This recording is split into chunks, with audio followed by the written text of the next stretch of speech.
Hey guys, KingBar060, we're back with another video. In this one, we are going over my Lucoa artwork.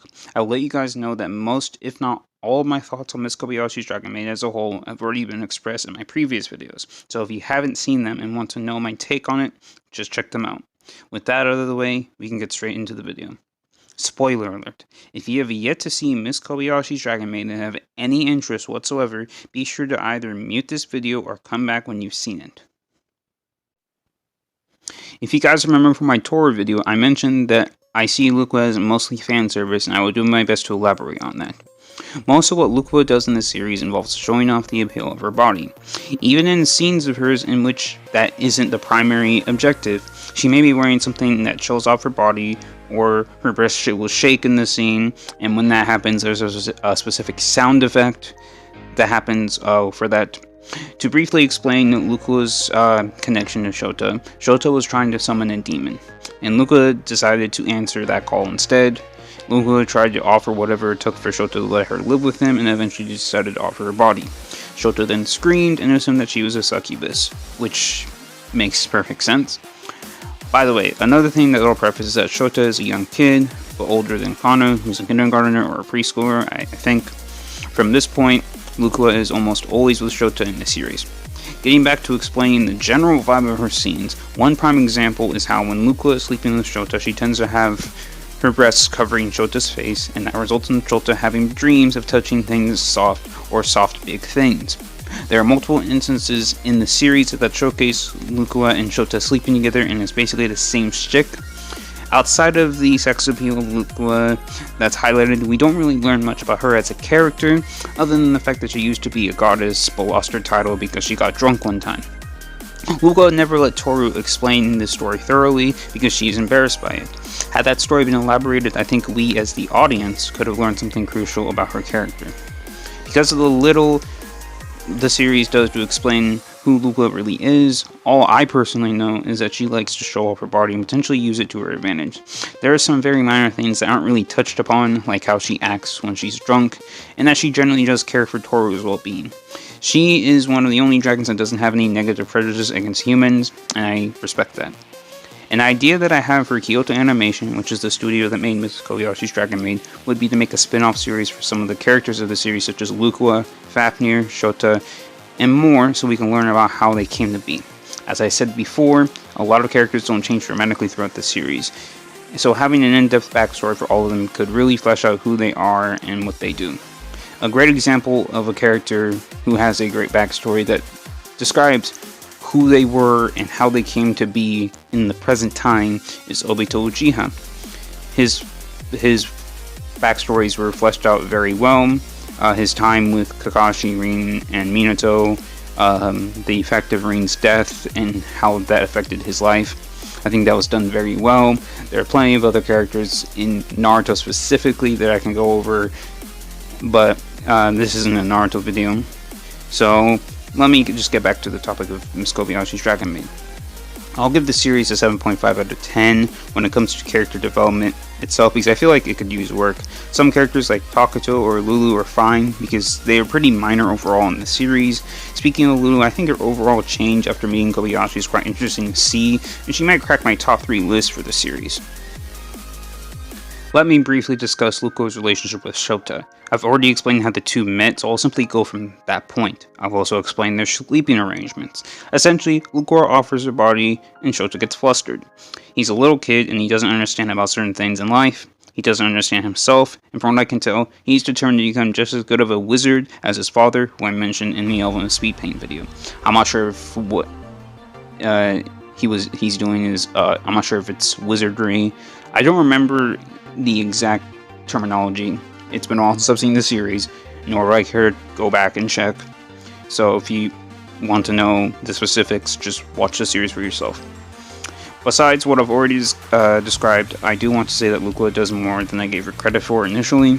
As I love the bond between Fafnir and Makoto, I feel a similar way for Lucoa and Shouta, but not as much. Lucoa does actually try to help and support Shouta throughout the series, but most of the time, Shouta insists on doing things himself due to his own pride. I can respect that, as I take pride in who I am and the things that I do, so I tend not to want assistance unless I know that I need it. Shouta wants to prove himself and he can't really do that if there's someone helping him throughout the journey. He wants to prove that he can do things himself. He wants to prove that he can stand on his own. I will say that Fafnir and Makoto's bond is still much more enjoyable, as it's something that grows and develops, and in this case of Lucoa and Shouta, it's simply established from the very beginning. Lucoa acts as a cheerleader for Shouta, and most of the time, Shouta acts embarrassed. Honestly, this is all Lucoa can do, because Shouta doesn't really ever want her help. So, overall, I'd say that... Let's see. That's just really all I have to say when it comes to Lucoa and Shouta and their relationship. So I'll just leave it at that.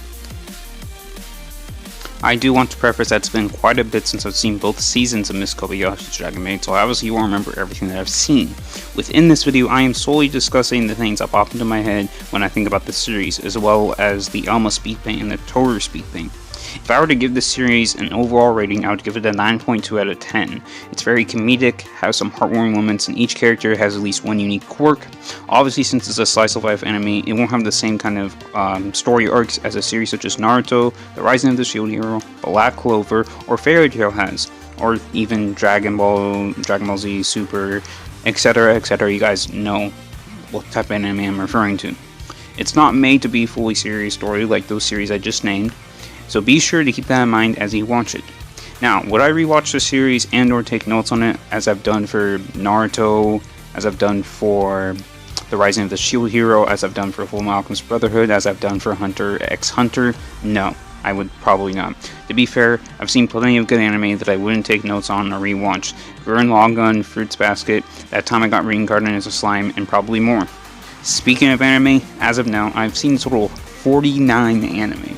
For obvious reasons, I count DBZ, GT, and DBS, so Dragon Ball Z, Dragon Ball GT, and Dragon Ball Super, as one anime, as they simply continue off of one another. Just like Naruto, Naruto Shippuden, and Boruto are all one anime, because Naruto Shippuden continues the story of Naruto, and Boruto continues the story of Naruto and Naruto Shippuden. It's just an extension of the series, just because it has a different name doesn't mean it's an entirely different anime.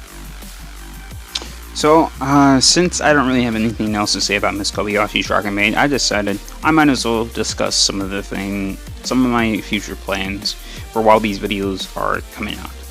I do not have any intention of drawing any other characters from Miss Kobayashi's Dragon Maid. However, if enough people request it, I will go ahead and do so. Some characters I would consider are Riko Saikawa, Chloe, Kana, and Jessie. Jessie being one of the few characters that I haven't talked in depth about in any of these videos. If you guys want me to, I will talk about her, but probably not. As far as future videos go, I will do my best to make sure from this point on there's at least one video coming out per week, as I will make batches of 4 artworks and then I will upload them and schedule them ahead of time, as I am doing now with these 4 videos. I am making these videos over the course of a few days, and then I'm going to have them upload 1 week at a time, and during that time I'm going to be working on other things, or I'm going to be planning other things, or doing other things. So hopefully this will work out. I will create more artworks, I will do more animations, I will do other stuff. If you guys have any suggestions at all, please let me know, as I want to make sure you guys enjoy what I put out, and I enjoy making it at the same time. I do have some ideas for animations. One that I have is a stick figure animation series on a multitude of sports, so different series for different sports in a stick figure animation. Basketball would be the primary focus, as that's a sport I know the best. I've been playing basketball ever since I was 6 years old, so I have about 17 years of experience. Other sports would include golf, tennis, baseball, and skateboarding. Out of the 4 I just named, I have the most experience with golf and tennis. I used to go out to the driving range a lot, and I also practice tennis as well. Tennis and golf are similar in terms of how you swing the racket or swing the club, and baseball is also similar in the stance you take and how you go about swinging. I've never done skateboarding. I've only done fingerboarding via tech deck. I've also, speaking of, I've been practicing with my tech decks. Because I used to tech deck a lot when I was a kid. I kind of stopped now, but I'm kind of getting back into it now. I've been practicing so I can potentially make a tricks montage, but we'll see.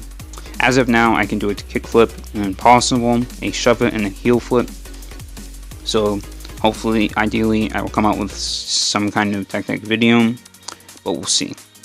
I'll let you guys know that this has been a little more difficult to do in the scripted style, because with these scripts, I do not know how long it will take to read off what I write.